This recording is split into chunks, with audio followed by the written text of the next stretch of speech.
Oi, pessoal.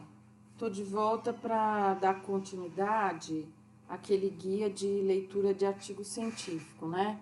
Então, a gente já viu o que a gente vai encontrar no resumo, na introdução e no método.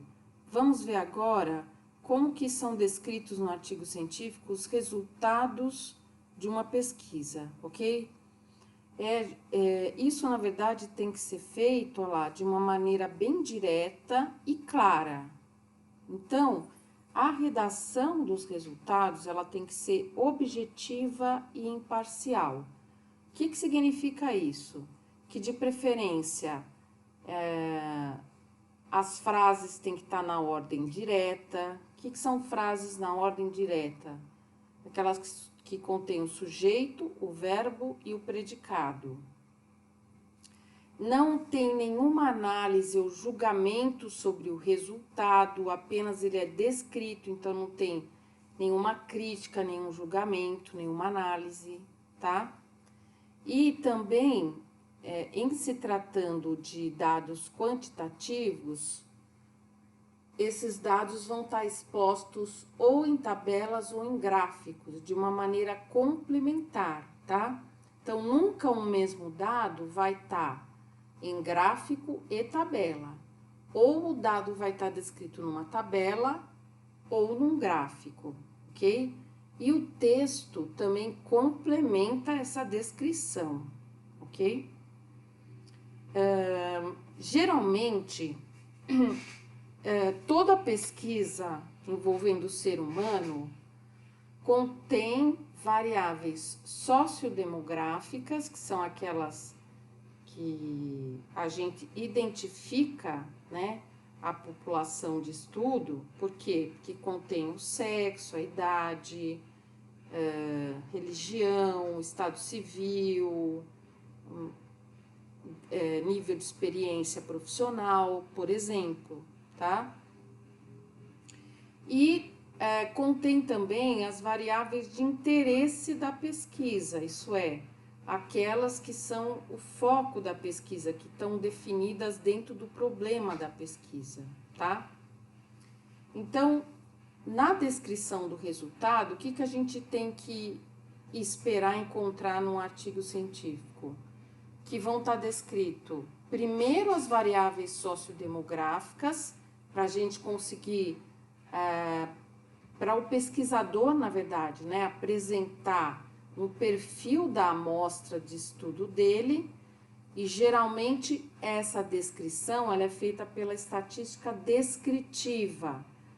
Vamos lembrar o que é estatística descritiva?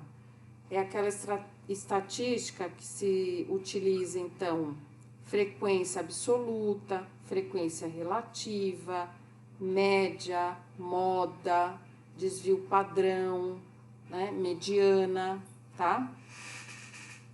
Então, isso vem primeiro, essa descrição das variáveis sociodemográficas vem primeiro, tá? E depois disso é que vem a descrição das variáveis de interesse.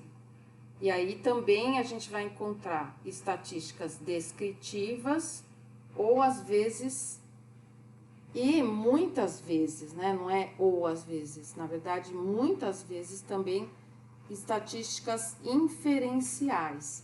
O que são estatísticas inferenciais?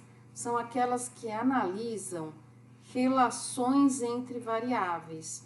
Então, se um problema de pesquisa quer analisar isso, se o objetivo da pesquisa é analisar relações entre variáveis, qual a relação entre conhecimento de medidas preventivas de infecções sexualmente transmissíveis e uso de medidas preventivas, né? Por exemplo, tá? Nesse tipo de pesquisa, você vai ter que usar uma estatística um pouquinho diferenciada, que é chamado inferencial, né? Ela vai analisar, então, quanto que uma variável interfere na outra. Bom, acabando a seção resultados, a gente vai encontrar a seção discussão. Nessa seção é que o pesquisador vai atribuir significado aos dados, porque por mais que o dado quantitativo seja um número, né, ele, para você poder responder a pergunta de pesquisa, você tem que encontrar um significado para esse número. Senão não faz nenhum sentido você ter nem começado essa pesquisa, ok? Então, como é que o pesquisador vai fazer isso? Primeiro ponto, ele vai estabelecer um elo entre o problema e as hipóteses de pesquisa, se houverem, né? As hipóteses foram validadas? Qual a evidência da contribuição desse estudo realizado em relação a isso, né? Ou como o problema de pesquisa foi analisado, respondido com esse estudo que foi realizado. Segundo ponto, ele vai buscar comparar os dados da pesquisa dele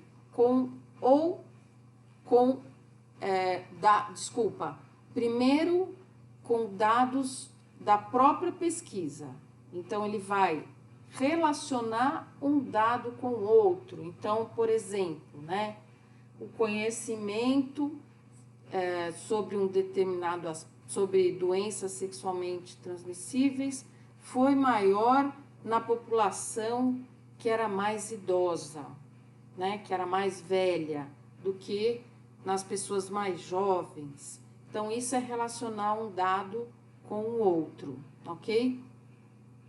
Terceiro ponto, ele vai relacionar os dados da pesquisa dele com outros estudos. Então, outros estudos que tiveram a mesma problemática, objetivos semelhantes, encontraram resultados semelhantes ou encontraram resultados diferentes? O que foi semelhante? O que foi diferente?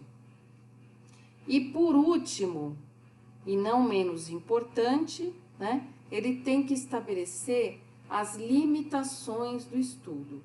Todo estudo tem limitações, tá? Porque nenhum estudo é perfeito. A gente vai entender melhor isso quando eu explicar os tipos de estudo. E nesse sentido, as limitações mais importantes, elas estão relacionadas a tamanhos amostrais, né? Que com certeza isso vai acontecer em pesquisas, por exemplo, que alguns de vocês vão realizar, se a pesquisa for pesquisa de campo, né? Porque geralmente aluno de graduação, ele faz pesquisa de campo com tamanho amostral muito pequeno. Então, isso é uma limitação para você poder chegar a conclusões mais abrangentes, ok? Ou também sobre o delineamento do estudo, porque a gente vai ver que dependendo do delineamento do estudo, tá? O tipo de delineamento vai introduzir viés na pesquisa.